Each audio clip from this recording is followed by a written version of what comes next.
आज हम सभी अति सरल और नाटकीय अंदाज में यहेजकेल और परमेश्वर की महिमा के दर्शन को देखेंगे। इसे अंत तक देखें और जानें क्यों यह किताब सिर्फ भविष्यवाणी नहीं बल्कि आशा का वादा है। कहानी करीब 2500 साल पहले की यहेजकेल नाम के एक युवा पुजारी के साथ सचमुच में क्या हुआ था। उस दिन उन्होंने जो देखा वह न केवल उनका जीवन बदल दिया था बल्कि ईश्वर की शक्ति और उपस्थिति की पूरी समझ को भी बदल दिया।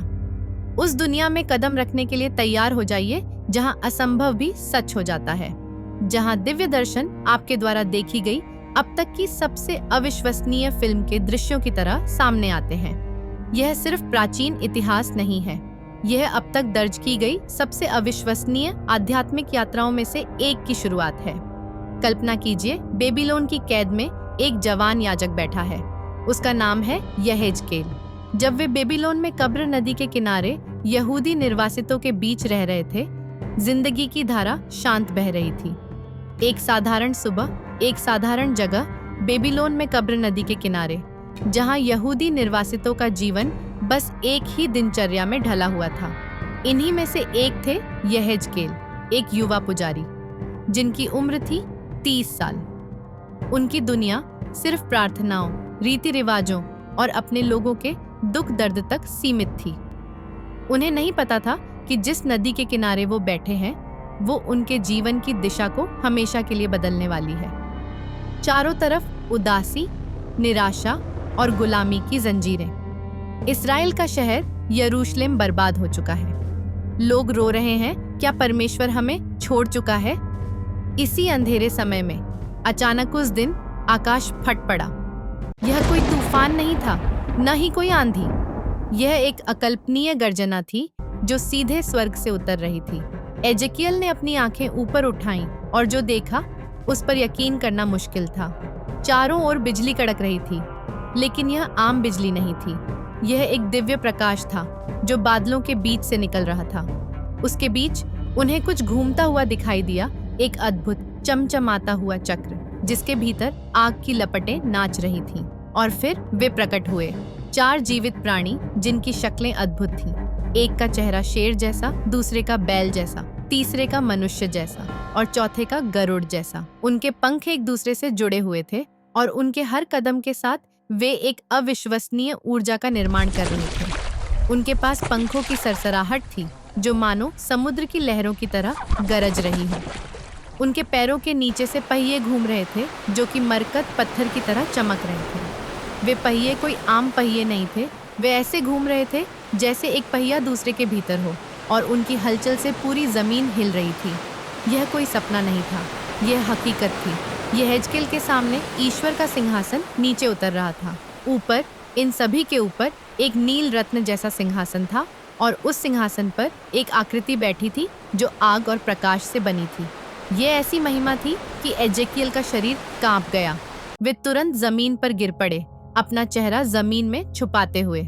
यह सिर्फ एक दृष्टि नहीं थी, यह ईश्वर की उपस्थिति थी। यह एहसास था कि सृष्टिकर्ता, जिसके बारे में उन्होंने सिर्फ सुना था, अब उनके सामने स्वयं प्रकट हुआ था। और फिर उस महान महिमा के बीच से एक आवाज आई। यह आवाज इतनी शक्तिशाली थी कि एजेकियल के अस्तित्व के हर कण को छू गई। उस आवाज ने उन्हें खड़ा होने को कहा। यह एक आदेश था। एजेकियल उस दिन सिर्फ एक पुजारी नहीं रहे बल्कि एक पैगंबर बन गए।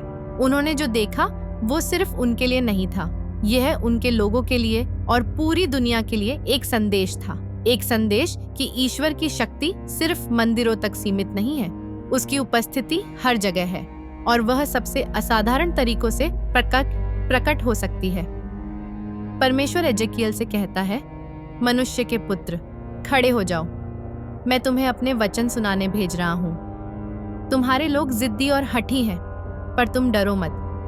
चाहे वे सुने या न सुने, उन्हें मालूम हो जाएगा कि उनके बीच एक भविष्यवक्ता रहा है। एजेकियल को एक पुस्तक की चर्मपत्र दी जाती है। उसमें विलाप, हाय हाय और चेतावनी लिखी है और परमेश्वर कहता है, इसे खा लो। एजेकियल जब खाता है तो उसके मुंह में वह शहद की तरह मीठी लगती है।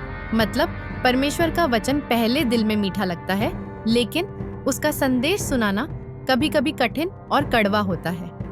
एजेकियल इज़राइल को चेतावनी देता है, तुम्हारे मूर्ति पूजा और पापों के कारण यरूशलेम बर्बाद होगा, मंदिर तक अपवित्र हो चुका है। अगर तुम न लौटे, परमेश्वर की आग और तलवार से बच नहीं पाओगे।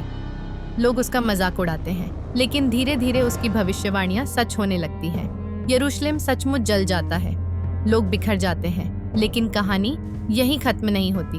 परमेश्वर यहेजकेल को फिर दर्शन दिखाता है। एजेकियल देखता है सूखी हड्डियों की घाटी, जहां हजारों हड्डियां बिखरी हैं। परमेश्वर पूछता है, क्या ये हड्डियां जी सकती हैं?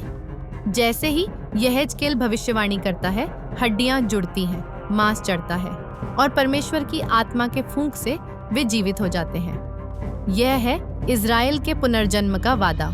परमेश्वर उसे एक शानदार भविष्य दिखाता है, नया मंदिर और नया यरूशलेम, जहां उसकी महिमा फिर से लौटेगी। वहां जीवन की नदी बहेगी, पेड़ों की पत्तियां चंगाई देंगी और परमेश्वर हमेशा अपने लोगों के बीच निवास करेगा।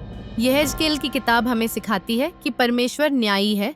वह पाप को कभी हल्के में नहीं लेता, लेकिन साथ ही वह आशा और पुनर्स्थापना का परमेश्वर है।